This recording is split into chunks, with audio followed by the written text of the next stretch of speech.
Hi there, look at my video. Echoes of Dealey Plaza. It was late January 2025 when Taylor Carter stumbled upon something that would change their life forever. Taylor had always been the type to dig a little deeper, to question the narratives that everyone else accepted without thought. As a conspiracy podcaster, Taylor had built a small but dedicated following over the years. The podcast, Unseen Truths, explored everything from alien encounters to government cover-ups, from secret societies to the hidden realities behind famous historical events. While the show was considered fringe by most, Taylor's listeners were loyal, an eclectic mix of truth seekers, researchers, and the just plain curious. The episode that changed everything started innocuously enough. Taylor had planned a show about the assassination of President John F. Kennedy. Despite the decades of coverage on the event, there were still mysteries that no one had fully explained. Taylor was intrigued by a recently declassified document from the National Archives, a memo from 1963 that referenced a covert operation involving key players within the CIA, with a particular focus on a cryptic location, Dealey Plaza, the site of the assassination. But this wasn't just any declassified memo. It had been buried in a stack of unrelated intelligence documents for over 60 years, only becoming public knowledge thanks to the latest round of government transparency initiatives. Most mainstream analysts dismissed it as irrelevant, just another historical footnote. Taylor, however, saw something that the others didn't. The document mentioned a Cold War project codenamed Operation Dagger, which, according to the memo, had ties to a shadowy group operating within the United States during the early 1960s. Taylor knew that the name Dagger wasn't just a random word. They'd encountered it in other obscure documents, a reference to an elite covert team tasked with carrying out strategic operations around the world during the height of the Cold War. What caught Taylor's attention was the date on the memo. It was written just days before Kennedy was shot. But there was more. The memo hinted at an ongoing operation that was supposedly disrupted by Kennedy's assassination, an operation that Taylor quickly realized had connections to not just the CIA, but also to secret military operations that had been occurring all over the globe. They couldn't stop there. Taylor spent the next several days digging into the details, cross-referencing this newly unearthed memo with historical intelligence archives. What they uncovered was startling.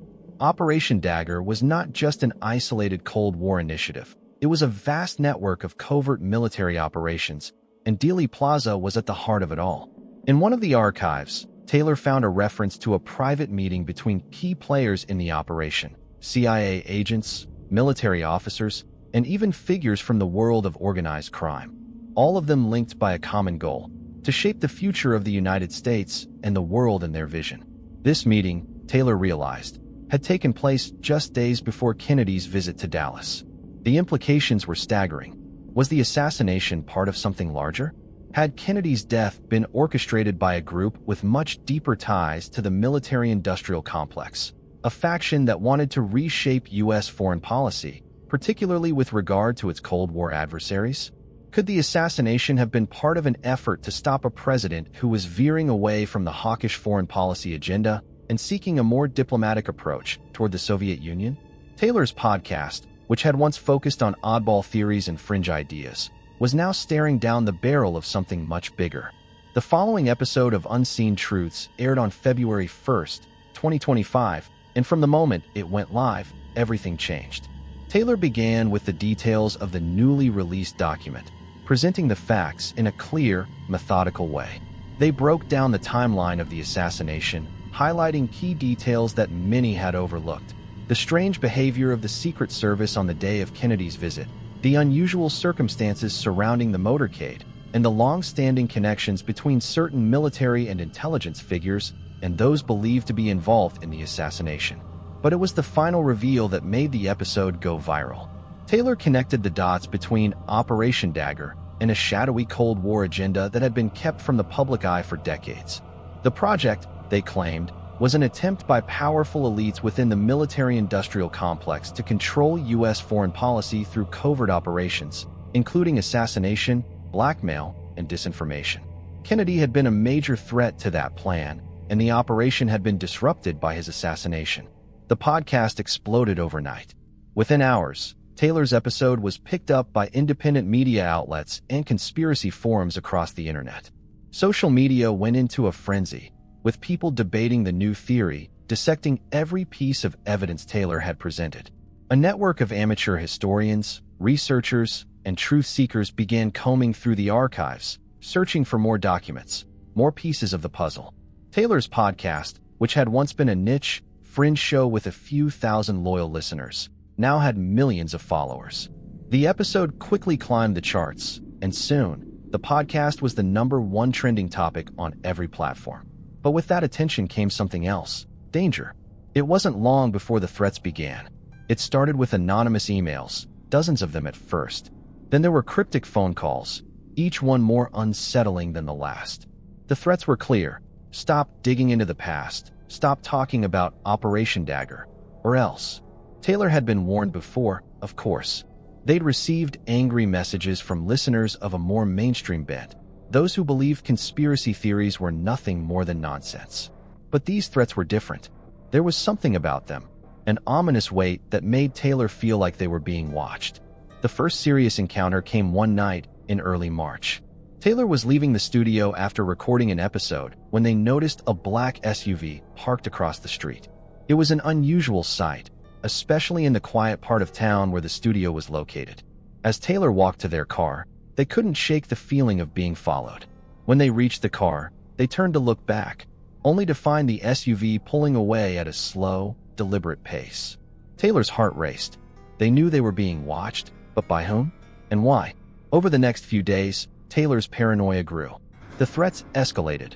More calls, more messages, and a series of unsettling encounters. One night, as they walked to their apartment, a man in a dark coat brushed past them on the sidewalk, muttering something that sounded like a warning. Taylor barely heard it over the din of the city, but the chill that ran down their spine told them everything they needed to know. Someone didn't want this information to get out. Taylor tried to keep their composure. They couldn't stop now. The truth was out there, and they had to uncover it, no matter the cost. But as the dangers mounted, Taylor had to ask themselves, how far were they willing to go to expose the truth? And what price would they pay for it? The threats continued to mount. As March drew to a close, Taylor's life took on a new, unsettling rhythm. Every movement felt scrutinized, every conversation tainted by the sense that someone, somewhere, was watching. The deeper they dug into the documents surrounding Operation Dagger, the more dangerous their pursuit became. It wasn't just about exposing a historical truth anymore. It was about surviving long enough to share what they had uncovered. The podcast had gone from an underground sensation to a national phenomenon, and Taylor was suddenly thrust into the media spotlight. They were invited to appear on news shows, interviewed by journalists who either sought to undermine their theories or, surprisingly, offered support. Some of the mainstream media saw this as an opportunity to spin their own narratives, dismissing the theory as pure conjecture, but others began to ask questions that aligned with the discoveries Taylor had made.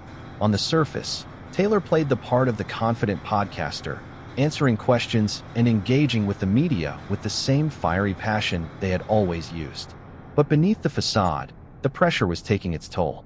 Their once peaceful apartment felt like a prison. Every knock at the door made their heart race.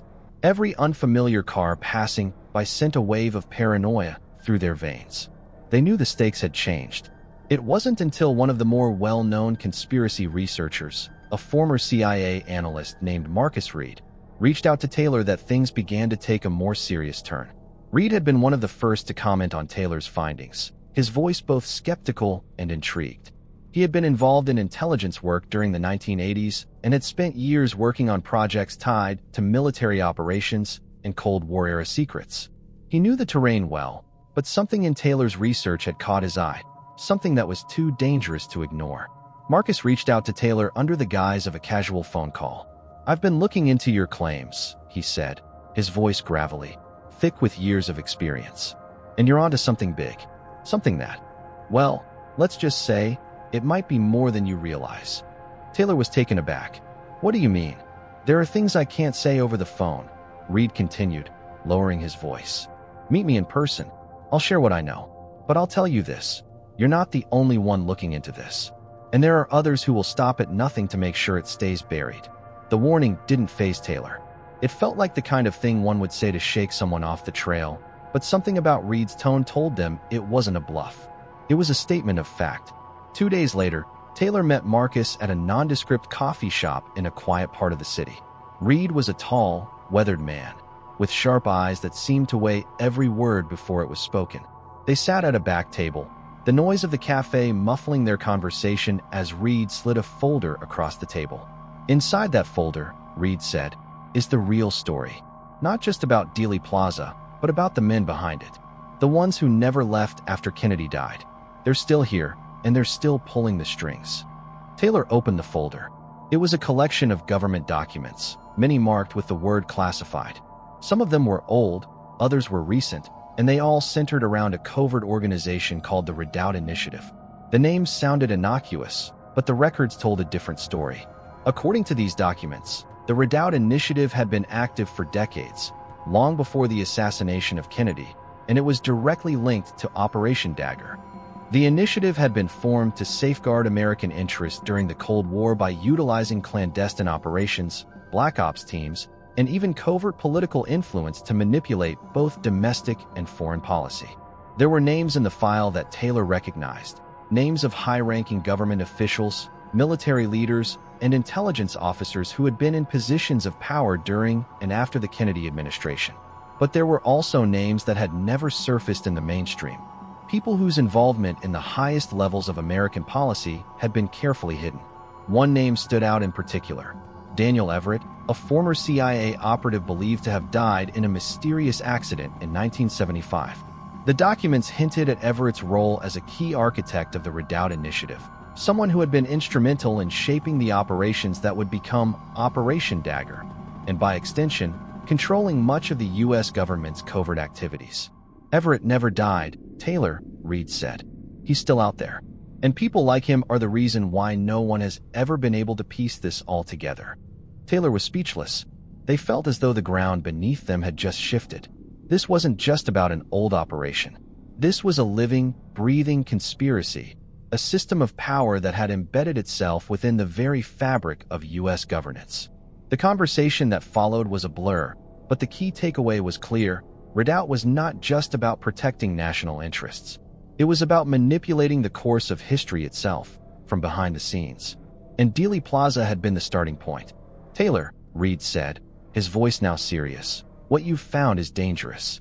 This isn't just some conspiracy theory. This is the truth. And there are people who will go to any length to silence anyone who gets too close.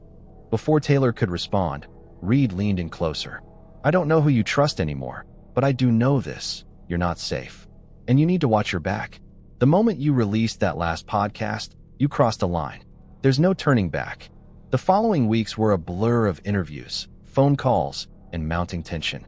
Taylor's social media presence exploded even further, with followers reaching millions. But as the audience grew, so did the pressure. The warnings kept coming, each one more cryptic than the last. Strange encounters became part of Taylor's daily routine. They couldn't go anywhere without feeling like they were being watched, stalked even. The paranoia was overwhelming, but they couldn't stop now, not when they were so close to uncovering the full truth. Then, one evening in early April, the breaking point came. Taylor was alone in their apartment, preparing to record the next episode of Unseen Truths. The blinds were drawn, the city outside as quiet as it ever got. They had just finished reviewing a new batch of documents when there was a knock at the door. It was a simple, polite knock, nothing unusual about it. But something in Taylor's gut told them this wasn't a visitor they were expecting. Cautiously, they peered through the peephole. Standing on the other side was a man in a suit, his face partially obscured by the shadows. He held a small envelope in his hand, which he waved slightly, as though beckoning Taylor to open the door. No words were exchanged, but Taylor's heart began to race. The man wasn't familiar, and something about him felt wrong. He didn't belong here. Without thinking, Taylor backed away from the door and grabbed their phone. But before they could dial, the sound of the door opening was unmistakable. It wasn't the man who opened it. Someone else had let themselves in. Taylor froze, the phone still clutched in their hand. The door swung open wider, the creak of the hinges slicing through the silence of the apartment. For a moment, there was only stillness. No footsteps, No sound except the steady pounding of Taylor's heartbeat. Then came the voice. "We need to talk." It wasn't the man from the door. It was deeper, calmer, something unsettling about the way it resonated in the small room. Taylor's eyes darted to the shadows of the room, searching for the source of the voice, but it came from nowhere. The air felt thick with tension, almost suffocating. Slowly, Taylor lowered the phone, sensing that any attempt to call for help would be useless. Their gut screamed that this wasn't an ordinary situation. Whoever had entered wasn't here for a casual conversation. A figure emerged from the corner of the room, a tall, angular man whose presence seemed to fill the space. His face was obscured by a low-brimmed hat, and he wore a long, dark coat that almost blended with the dim lighting. He moved with calculated precision, not a single step out of place. Taylor couldn't see his eyes, but they felt the weight of his gaze like a pressure on their chest. "Who are you?" Taylor's voice barely broke the silence, their throat dry, but they couldn't stop the question. The man didn't immediately answer. Instead, he took a step forward, closing the distance between them. He didn't look like a thug or a typical enforcer, not in the way the movies depicted them. He was clean-cut, professional, and far too calm for someone who had just barged into a stranger's apartment. "Just someone who knows you're digging into the wrong things," he replied, his voice smooth, devoid of any real emotion. Taylor's mind raced. This wasn't just some random intruder. This man had been sent by someone powerful.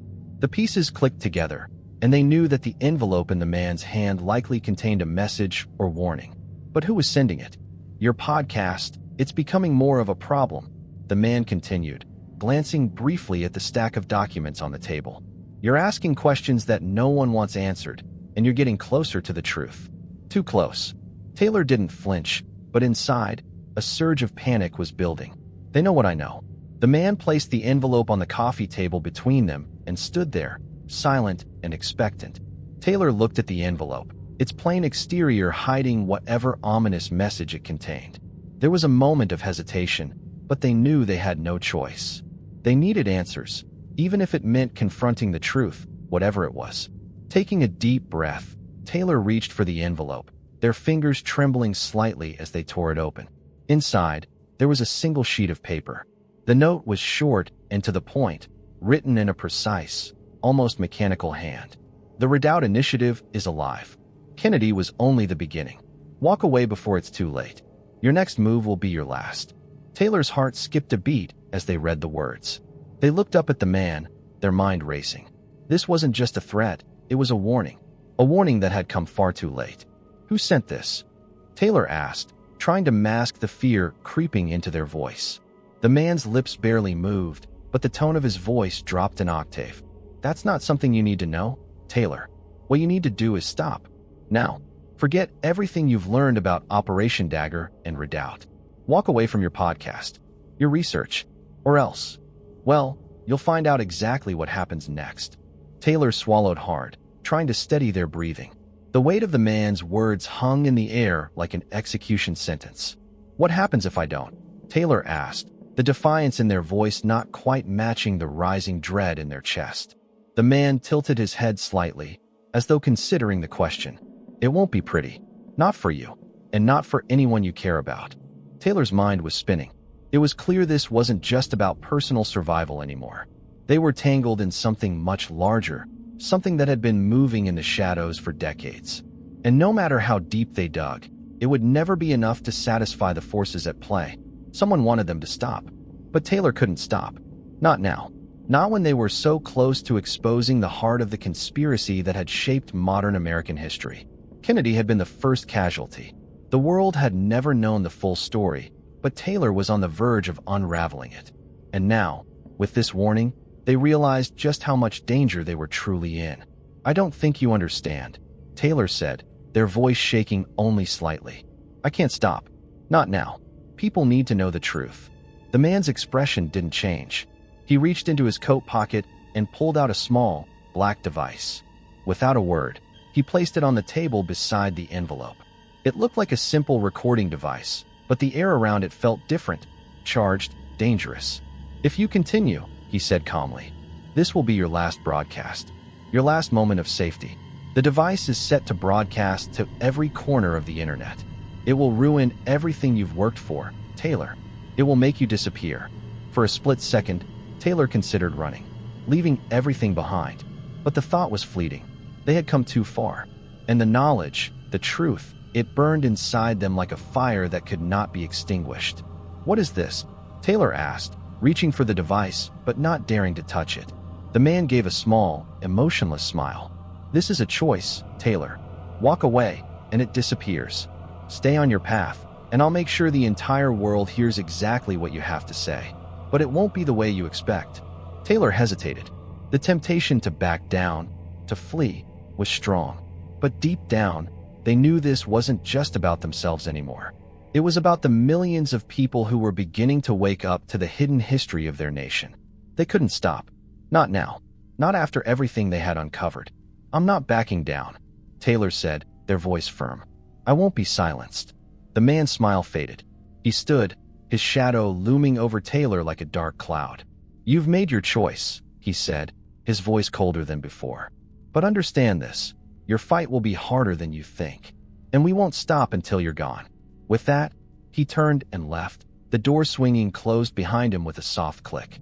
For a long moment, Taylor sat in silence, the weight of the device on the table staring them down like a challenge. The note in their hand trembled, but they steadied it, determined to see this through. They were in too deep now. The game had changed. The stakes were no longer about uncovering the truth. They were about survival.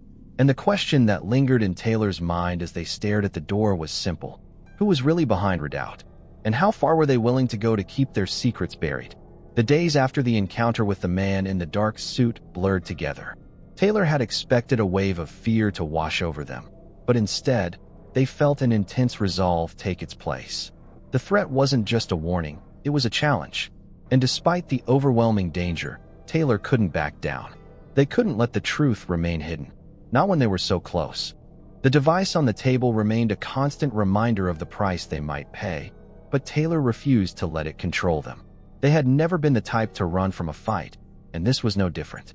This wasn't just about their life. It was about the countless others who had been kept in the dark. The millions of people who would never know the full story of what had happened in Dealey Plaza and what had come after. Taylor spent the next few days researching the Redoubt Initiative, delving deeper into the files Reed had given them. As they sifted through more documents, the scale of the operation became even clearer. Redoubt wasn't just a series of covert military operations. It was an entire underground network of influence, controlling everything from government policies to world events. And the conspiracy wasn't limited to just the US. It spanned continents, with hidden hands in every corner of global politics. The connections between the Cold War-era military-industrial complex and the powers that rose from it were chilling. These men, these shadowy figures, had orchestrated everything from assassinations to covert military interventions, from financial markets to elections. Their power had only grown over the decades, their influence spreading through the global elite like an invisible web. And at the center of it all, Kennedy's assassination had been the trigger. Taylor had always known that the events of that day had been shrouded in mystery, but now they saw it as the starting point for something much bigger, something darker. And it wasn't just a historical footnote. It was alive, festering in the present day. But as Taylor dove deeper into the rabbit hole, the threats didn't stop. In fact, they only grew more intense. One evening, as Taylor was leaving the studio after recording another podcast episode, they noticed a black car parked across the street. Unmistakably familiar. It had been parked there earlier in the week, a little too close to their apartment, a little too deliberately. Taylor's heart sank. They weren't being paranoid.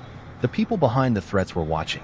The same dread that had followed them for weeks now crept up their spine as they tried to ignore the car. As Taylor crossed the street, they could see the tinted windows, dark and impenetrable. But something about the vehicle felt wrong. It didn't belong in this quiet neighborhood. It was too sleek, too professional. Then, without warning, a figure stepped out of the car. It was the man from the apartment. Taylor froze, but before they could move, the man's voice called out from behind them. "Don't try to run, Taylor. You won't get far." Taylor's breath caught in their throat. They turned slowly, trying to steady their nerves. The man was wearing the same dark coat and hat, and his expression was just as cold as before. He didn't seem to be in a hurry, but his presence alone was suffocating. The last time they had met, the encounter had been in their apartment, but now it was out here, in the open, with no escape.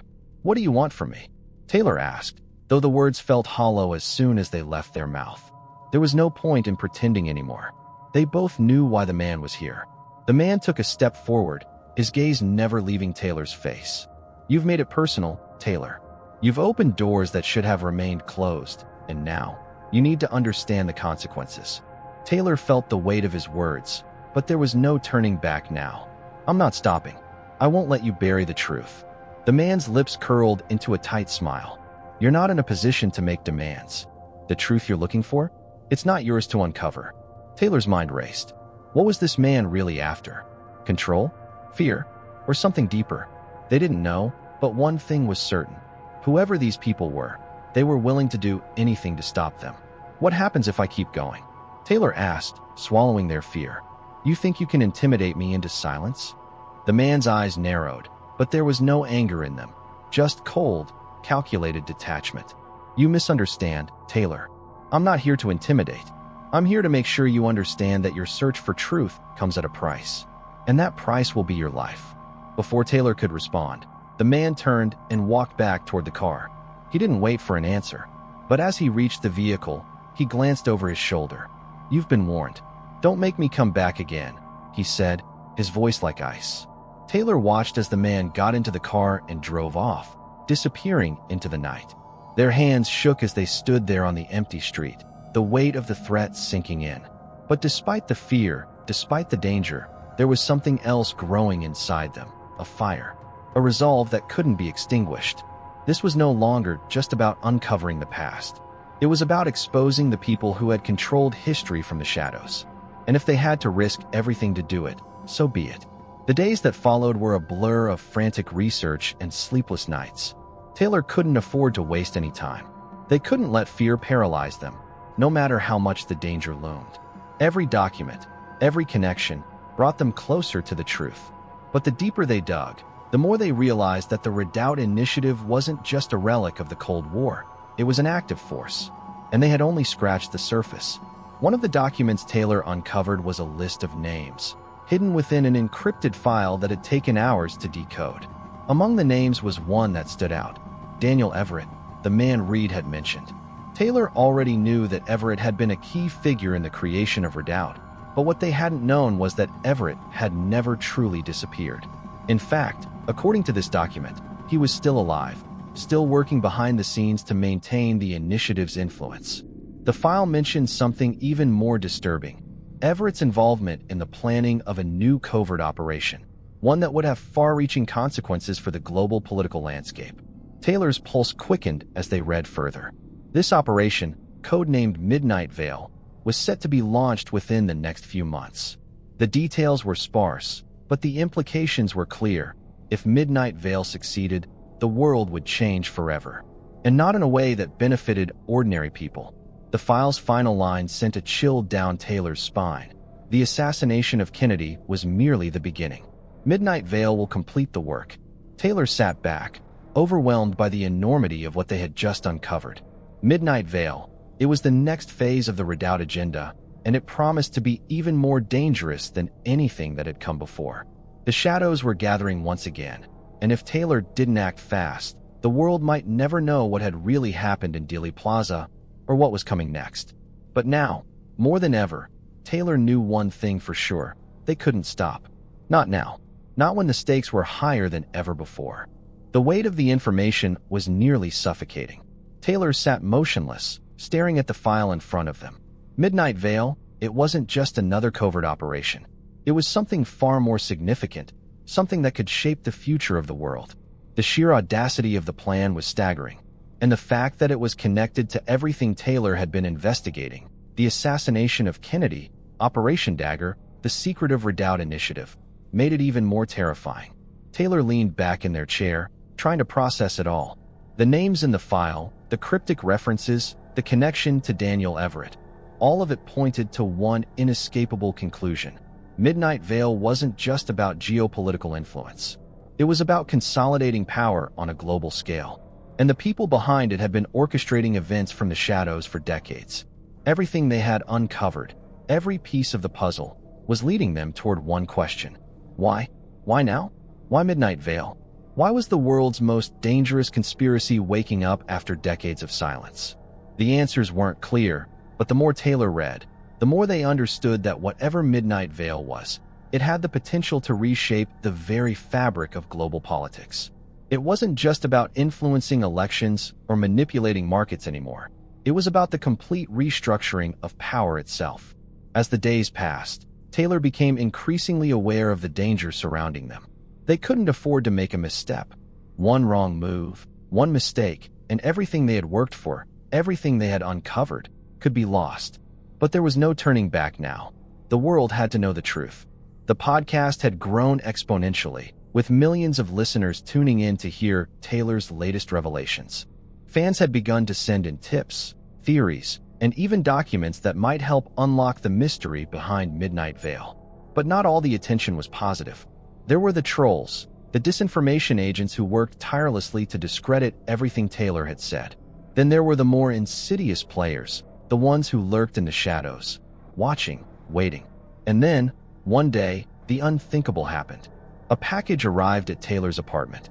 It was small, inconspicuous, and there were no return addresses. Just a plain brown box with no markings. The kind of package anyone might dismiss as unimportant. But Taylor knew better. This was no ordinary delivery. Heart-pounding, they carefully opened the box. Inside was a black and white photograph. It was a grainy, low-resolution image, but unmistakable. The scene depicted the grassy knoll at Dealey Plaza, an angle of the infamous assassination that Taylor had never seen before. At the center of the photo was a figure, partially obscured by the crowd, holding something in their hands. A rifle. But the real shock came when Taylor noticed the figure's face. It was someone they had seen before, someone they knew. A name from the documents, Daniel Everett. The implications were immediate. If Daniel Everett had been at Dealey Plaza that day, if he had been involved in the assassination itself, it meant everything Taylor had uncovered was far more complicated and dangerous than they had imagined. Everett wasn't just a shadowy figure from the past. He was part of the very conspiracy they were trying to expose. The photograph wasn't just a clue. It was a warning. Taylor immediately dialed Marcus Reed, hoping he might have some insight into the photograph. He answered on the first ring. "Taylor? What's wrong?" Marcus's voice was tight with concern. I need you to look at something," Taylor said, their voice shaking. "I just got a photo. It's a picture from Dealey Plaza of someone who looks like Daniel Everett. He's in the crowd, holding a rifle. This changes everything. If he was there, if he was part of the assassination, then Redoubt is even more dangerous than we thought." There was a long pause on the other end of the line before Marcus responded. "Are you sure about this? The picture could be doctored, a fake, some kind of disinformation. You need to be careful, Taylor." "I know," Taylor replied, glancing at the photo again. "But this is too real. Too close to what we've been digging into." "You need to be careful," Marcus repeated, his voice more urgent now. "You're not the only one looking for Everett. There are people who have been trying to track him down for years. People who will do whatever it takes to keep his secrets buried." Taylor's heart pounded in their chest. "What do we do now? We need to expose this. Midnight Vale is real, Marcus, and Everett is at the center of it. I need to know how far this goes." "You're playing with fire, Taylor," Marcus warned. "But if you're serious about this, you need to get to him first. Everett's alive, and he's been hiding in plain sight for decades. He's a ghost, but the right people are looking for him. And if they find him before you do, the consequences won't just be personal. They'll be global." Taylor felt a chill crawl up their spine. The stakes were higher than ever before. There was no more time to waste. "We'll find him," Taylor said, their voice steady with determination. "But I need your help."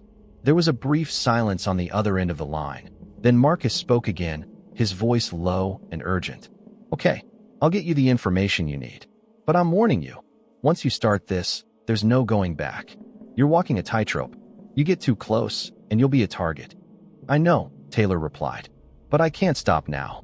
After the call ended, Taylor sat for a long time, the photograph still in their hands. The weight of the discovery was overwhelming. Daniel Everett wasn't just a man behind the scenes. He had been part of the most infamous moment in American history.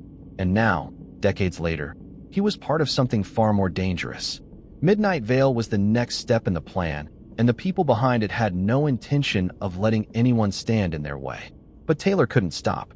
They couldn't back down now, not when the truth was within reach. They had already crossed the line. There was no turning back. The following days were a blur of frantic phone calls, encrypted emails, and late-night meetings in dimly lit coffee shops. Marcus worked behind the scenes, pulling strings, gathering intel, while Taylor continued their research. The pieces of the puzzle were starting to fit together, but the picture they were forming was darker than anything they had imagined. The final piece fell into place when Marcus handed them a file, thin but dense with information. It was a list of Redoubt's most influential members. At the top of the list was Daniel Everett, but there was something else. At the bottom of the list, scrawled in what looked like hastily written handwriting, was a name Taylor had never seen before: Victor Holt. Holt? Taylor asked, confused. Who is this?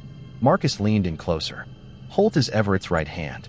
He's the one running Midnight Veil, and he's the one who's pulling the strings behind the scenes. If you want to get to Everett, you have to go through Holt first. Taylor felt a sense of foreboding wash over them. How do we find him? Marcus's eyes darkened. That's the million-dollar question, Taylor. Holt is a ghost, but there are people who have been tracking him for years. People who might be able to help you. But you have to be careful. The closer you get to Holt, the closer you get to the heart of Redoubt. And that's when things get really dangerous. Taylor knew this was the point of no return. The closer they got to the truth, the more they risked losing everything. But they were in too deep now, and they wouldn't stop until they uncovered the full extent of Midnight Veil and the dark shadow of Redoubt. The walls of Taylor's apartment felt like they were closing in. The weight of their own choices pressed on them with every breath, but there was no turning back now. If Midnight Veil was truly the next phase in the Redoubt Initiative, and Daniel Everett was at its core, then everything Taylor had been working toward was about to come to a head. Victor Holt. The name lingered in the back of Taylor's mind like a ghost. Holt was the key to everything. He wasn't just a player in the conspiracy. He was the one steering the ship. If Taylor wanted to take down the shadowy empire built by Redoubt, they had to find Holt, and fast. But Holt wasn't just hiding in plain sight. He was a phantom. His name didn't show up in any official records. No public appearances, no social media footprint. It was like he didn't exist, and that made him all the more dangerous. Marcus had warned Taylor that the deeper they dug, the more perilous it would become. They had already made a powerful enemy with Redoubt. Every minute spent getting closer to Holt was a minute closer to risking everything. The stakes were no longer personal. They were global. Taylor wasn't sure what they were looking for, whether it was a breakthrough or just an excuse to stop before it was too late. But one thing was certain. The time for half measures had passed. They had to go after Holt. The first step was finding a lead, a real one. Marcus had managed to dig up a connection from Holt's past. A former associate, a woman named Sarah Lawson, who had worked with him in the late 90s. According to Marcus's sources, Lawson had disappeared several years ago, but some of her connections were still active. It was a shot in the dark, but it was all they had. After hours of calling in favors, Taylor found themselves standing in front of a rundown building in an industrial part of the city.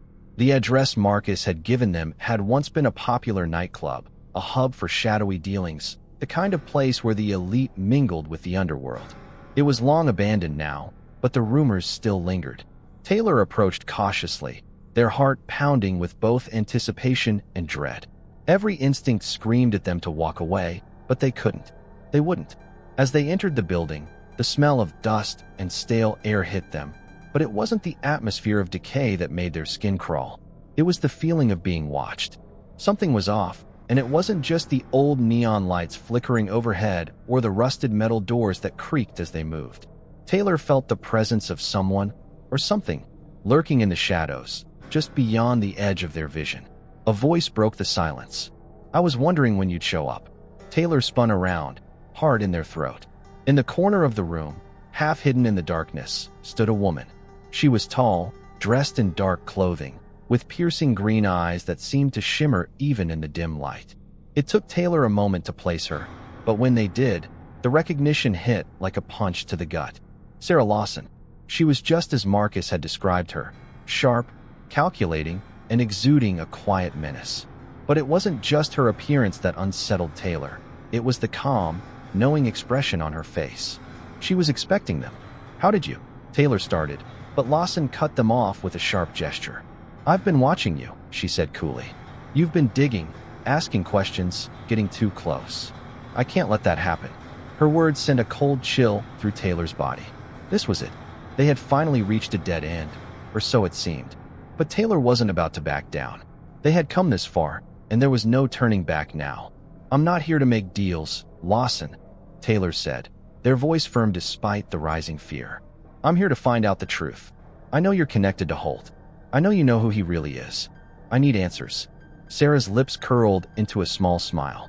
"You think I'm going to just hand over the answers to you? You've been playing with fire, Taylor. I know exactly what you're looking for, and I'm not the one who can give it to you." "Then who can?" Taylor demanded, frustration bubbling up. "I need to know what Holt is planning. I need to know about Midnight Vale." Lawson stepped out of the shadows, her expression unreadable. "You're too far in. Holt isn't just some man you can confront and walk away from. You have no idea who you're dealing with. He's more dangerous than you can possibly understand." Taylor clenched their fists, their resolve hardening. "I'm not afraid of him." "You should be," Lawson replied, her voice eerily calm. "You have no idea what kind of power he wields. And the moment you go after him, you'll be signing your own death sentence." There was a long, tense pause. Taylor could feel the weight of her words, but they refused to back down. They had come too far to stop now. "I'm not stopping," Taylor said quietly. "I don't care how dangerous it is. I have to stop him." Lawson's eyes flickered with something like pity, but her face remained cold. She reached into her pocket and pulled out a small, folded piece of paper, handing it to Taylor. "This is your only chance," she said softly. "If you want to find Holt, if you want to stop Midnight Vale, you need to go to this address. But I warn you, if you do this, there's no going back. Holt will know you're coming, and when he does, there will be no one left to protect you."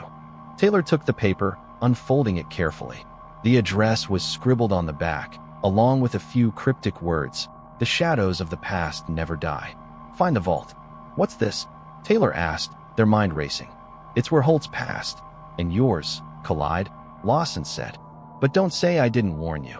Before Taylor could respond, Lawson disappeared into the shadows, vanishing as suddenly as she had appeared. Taylor stood frozen for a moment, the weight of her warning settling in. The vault. It was a lead, but it raised more questions than answers. But there was no time to waste. The next step was clear.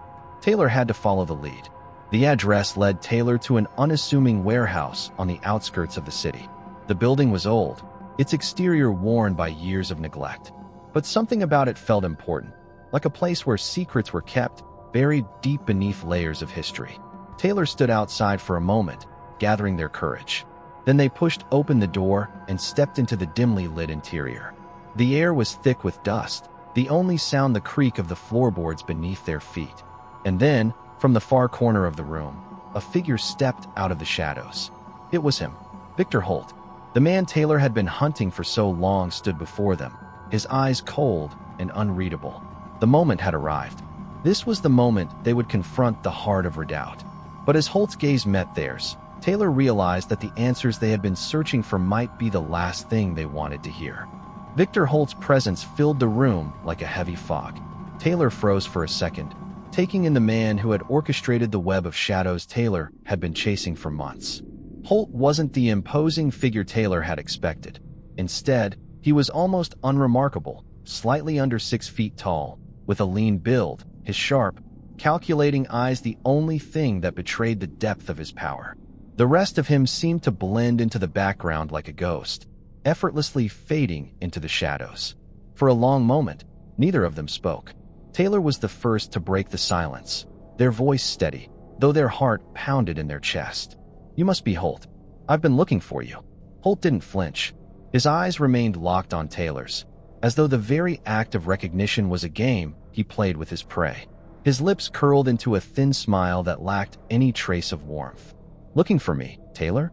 You found me, but I must warn you. Be careful what you wish for." His voice was smooth, almost soothing, but there was a coldness beneath it that sent a shiver down Taylor's spine. "I've been expecting you. In fact, I knew you'd come sooner or later." "Expecting me?" Taylor scoffed. You've been running a global conspiracy for decades, and you think you've been expecting me? I'm just a podcaster, someone digging through the mess of history. I didn't know how deep this rabbit hole went until it was too late. Holt's smile widened, though there was no humor in it. Oh, it's not the history you've been uncovering that concerns me, Taylor. It's the future. The words hit harder than Taylor had expected. What do you mean, the future? This is about the past, the assassination, the lies. It's all connected to Kennedy, to Redoubt, to Midnight Vale. This isn't about the future. It's about exposing the truth. Holt tilted his head, studying Taylor with an almost patronizing air. What you don't understand, Taylor, is that the past is only a mirror, a reflection of what we've already set in motion. The truth you seek? It's just the beginning. You think Midnight Vale is the final chapter? The end of the story? You're wrong. The air felt heavy with the weight of his words, and Taylor could feel the shift. Holt wasn't here to gloat about past deeds. He was here to make a statement about the bigger game they were all playing, a game that involved not just secrets of the past, but the very course of history itself. You're talking about something much bigger than just covering up an assassination, aren't you? Taylor's voice shook with a mix of defiance and fear. You're talking about controlling the future. Midnight Vale is about reshaping the world. Holt's eyes gleamed with approval. Finally, you're beginning to understand. It's not just about hiding the past. It's about controlling what comes next. The world is on the brink of something profound. Redoubt, the organization you've been chasing, is the tip of the spear. It's not about pulling strings in the shadows anymore. It's about putting a new world order in place, where every decision, every movement, is controlled. And you, Taylor, have just become the pawn in that game. Taylor's blood ran cold. This wasn't just some rogue operation trying to cover up one of the most shocking events in American history. It wasn't even about Midnight Vale as a means to influence political outcomes. This was something more radical, more dangerous. Holt wasn't speaking about a conspiracy anymore. He was talking about global domination. You've been watching me, Taylor said, the realization setting in. You've been controlling this whole thing, using me as a way to draw out all the pieces of your puzzle. Midnight Vale, the lies about the assassination, they were just the surface. You've been leading me here for a reason. Holt's smile deepened, and he stepped forward, moving with a predatory grace. Oh, I haven't been leading you anywhere, Taylor. You've been following the breadcrumbs I left behind. But this isn't about you. This is about the future. You're not the one pulling the strings here. Redoubt is bigger than you, than me. This has been years in the making. Decades, even. The systems you've been uncovering? They're just a small part of the plan. A cold realization hit Taylor like a punch to the gut. They had been chasing after Everett and Holt and the shadows of history, but the true scope of what they were facing was far beyond anything they'd imagined. Redoubt wasn't just about rewriting history. It was about rewriting the future, shaping it according to the whims of a select few. How many people are involved? Taylor asked, their voice barely a whisper. How many of the powerful elites are in on this? How deep does this go? Holt paused, and there was something almost reminiscent in his gaze. He studied Taylor for a long time before answering, almost as though weighing the decision to reveal the truth. Do you really think you can stop it? He finally asked, his voice dark and quiet. Even if you had all the answers, Taylor, even if you exposed Redoubt and Midnight Vale to the world, there's no going back. There's no saving the world from what's coming. Taylor's heart pounded. Holt was right. They couldn't just expose this. Even if they could tear down the veil of secrecy, there was something far larger at stake, something far more dangerous than just the truth of JFK's assassination. The game had evolved, and Taylor wasn't sure they could keep up. The cold chill of fear turned into an icy wave of anger. They couldn't give up. Not after everything they had uncovered. Not when the world was at the brink of a change that would affect billions. You're wrong, Taylor said firmly, eyes narrowing. You think you've won, that you've already secured your future. But you haven't won yet. Midnight Vale isn't a guaranteed success. The world doesn't work the way you think it does.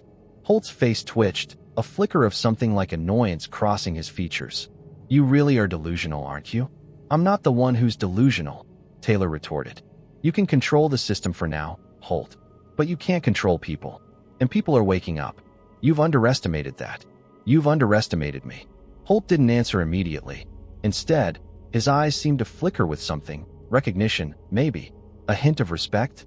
Or was it the realization that Taylor had become more than just a thorn in his side? Maybe, just maybe, they were a legitimate threat to the vast machine Redoubt had built. The silence between them stretched, broken only by the sound of their breathing. It was like a standoff in a western, each waiting for the other to make the first move. And then, without warning, Holt spoke again, his voice colder than before. "You've made a mistake," he said. "You think this is some kind of victory for you. That if you expose us, everything will go back to normal. But you have no idea what you're dealing with. This is bigger than your podcast, bigger than your truth. This is the future of the world, and I'll make sure you never see it." Before Taylor could react, Holt turned and stepped into the shadows of the warehouse, his presence fading into the darkness. Taylor stood there for a long moment, processing his words, the weight of them sinking in. They had come for answers, but now, they realized, they were standing at the precipice of something far larger than they could have imagined. And Holt was right about one thing. There was no turning back. The future was already being shaped, and Taylor was part of the story. Taylor stood motionless in the dimly lit warehouse, the weight of Holt's words hanging in the air like a thick fog. Their mind raced, each thought colliding with another, but it was difficult to focus. Holt had just revealed something more terrifying than they could have imagined, a vision of the future, not as a free, unpredictable world, but as a controlled, planned system run by Redoubt, shaping events to fit their own agenda. They felt a twinge of panic. Could this really be happening? Had the world already been set on a path, controlled by a small group of powerful figures who had been manipulating history for decades? And if so, what could one person, armed with only a microphone and a passion for the truth, possibly do to stop them? But Taylor couldn't give in to that fear. They had already come too far to turn back. Holt might think he was invincible, that Redoubt was untouchable, but they were not going to let him or anyone else shape the world into something darker and more controlled than it already was. Taking a deep breath, Taylor pulled out the crumpled piece of paper Lawson had given them. The address led here, to this place. But Lawson's words kept echoing in Taylor's mind. The vault. What did it mean? What was hidden in this place? Was it something that could take down Holt? Or was it the key to something far worse? Before Taylor could make sense of the situation, they heard footsteps approaching from behind. Spinning around, they raised their hands in instinctive defense, but then they saw the figure standing in the doorway. It was Marcus. "Thought you might need some help," Marcus said with a grim smile, though his eyes betrayed concern. He was clearly out of breath, as though he had been running to catch up. "I've been trying to track you down for the past few hours. I didn't like the way you left things last time." Taylor exhaled with a mixture of relief and frustration. "What are you doing here? You should have stayed back. This is dangerous. Holt's not just some shadowy figure. He's building a new world."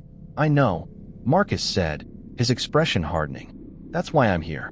You're not alone in this, Taylor. You've got people watching your back. But if we're going to stop him, we need to be smart. We need to be ready." Taylor shook their head, the weight of the situation pressing down on them again. "I'm not sure what I'm even up against anymore. Midnight Veil was supposed to be the key to uncovering everything. But now it's become clear that this isn't just about the past. Holt's got something planned, a system that will rewrite the future itself. We're up against more than just one man or one conspiracy." Marcus was silent for a moment, his brow furrowed in thought. "What you said back there, that's the truth. Redoubt has their hands in everything. They've been influencing politics, economies, wars for decades. But they've been operating in the background, pulling the strings without anyone really noticing. The thing is, no one knows exactly what Midnight Veil is supposed to be yet. We don't know its final form."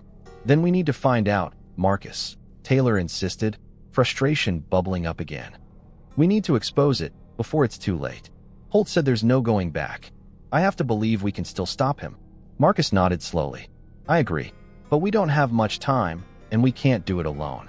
This vault, this place, what do you think it is?" Taylor glanced back at the warehouse around them, their mind piecing together the fragments of the puzzle. "I don't know, but I think Holt's hiding something here. Maybe it's the final piece we need to understand what he's planning. Something connected to the past and to Midnight Veil. Maybe it's the thing that can bring him down." "Then let's find it," Marcus said, his voice resolute. "But we have to be prepared. You might think you're just chasing ghosts, but this is real, Taylor. You've seen what they can do, right? Holt's no fool. If he's expecting us to show up, we're walking into a trap." Taylor's mind raced as they nodded. "I know, but we're running out of options." Together, they moved deeper into the warehouse, their footsteps echoing in the silence. The vast, empty space seemed to stretch endlessly before them, the shadows creeping along the walls like silent watchers. Every creak of the floorboards, every distant sound made Taylor's pulse quicken. They knew they were not alone.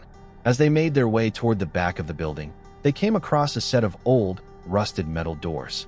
They appeared to lead deeper into the structure, away from the empty space of the main room. There was a strange feeling about them, as though this was where they were supposed to be. "Think this is it?" Marcus asked, his voice a low whisper. "I think so," Taylor replied, their hand hovering over the door handle. They hesitated, the weight of the moment sinking in. Holt's words about the future, about controlling the course of history, were still fresh in their mind. This wasn't just a mission for the truth. This was about stopping an entire system from being built, a system that could change everything, forever. Taking a deep breath, Taylor turned the handle and pushed open the door. Beyond the threshold, they were met with a narrow staircase that descended into the darkness. The air smelled damp, heavy with the scent of age and decay. Taylor could feel the tension rising in their chest. They had no idea what lay ahead, but they couldn't stop now. The two of them descended in silence, the faint sound of their footsteps reverberating off the stone walls. As they reached the bottom, the light from their phones illuminated what appeared to be a large, vault-like door. The door was old, its surface covered in layers of dust and grime. But there was something else too, something that sent a chill down Taylor's spine. Etched into the metal door was a symbol. It wasn't a symbol they recognized, but it was unmistakably familiar. The design was complex, swirling with intricate patterns, like a map, or perhaps a seal. It felt like something ancient. "This is it," Marcus said quietly, his breath visible in the cold air. "The vault. We need to open it." Taylor stepped forward, fingers brushing the surface of the cold metal. The symbol seemed to pulse with an eerie energy, as though it were alive, waiting.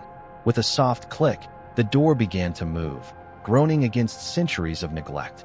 As it creaked open, a strange light filtered into the room beyond, dim but unmistakably present. Taylor could barely make out what was inside, but it was clear that what lay hidden in the vault was not something they were prepared for. The door swung open fully, revealing a room filled with files, equipment, and a massive, old-fashioned computer terminal at the far end of the space. The room was cold, sterile, and unwelcoming, as if frozen in time. And then Taylor saw it. On the far wall, beneath a layer of dust, was a photograph. The black and white image was of a young man, standing alongside several others, their faces hidden in shadow. But Taylor's heart skipped a beat when they saw the name printed below the photograph. Victor Holt.